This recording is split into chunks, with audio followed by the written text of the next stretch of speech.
নমস্কাৰ, মোৰ ইউটিউব চেনেললৈ আপোনালোকৰ বাবে এটি কবিতা আবৃত্তি লৈ আহিছোঁ। নীলমণি ফুকন ছাৰৰ এটি কবিতা। সূৰ্য হেনো নামি আহে এই নদীয়েদি। ৰাতি হ'লে সূৰ্য হেনো নামি আহে এই নদীয়েদি।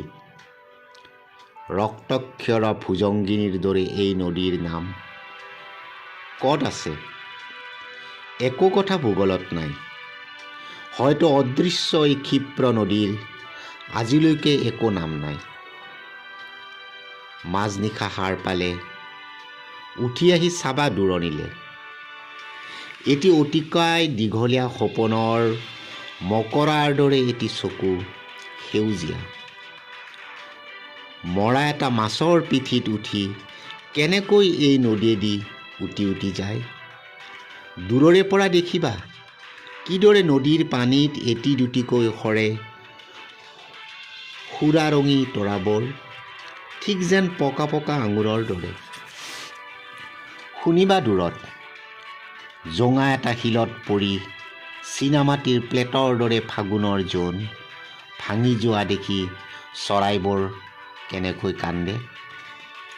হঠাতে আকাশখনি চোকা তৰোৱালৰ ধাৰৰ দৰে নামি অহা যেন লাগিলে তোমাৰ।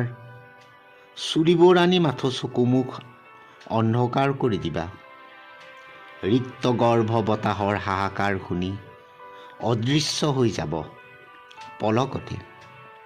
ৰক্তক্ষৰা ভুজংগিনীৰ দৰে ক্ষিপ্ৰ এই নদী। ভয় খালে চাবা মিছা হৈ যাব। এতিয়াও নিশা আছে। সূৰ্যই কথা ক'ব। সূৰ্য এটাই আমাক উত্তৰ দিব। নমস্কাৰ।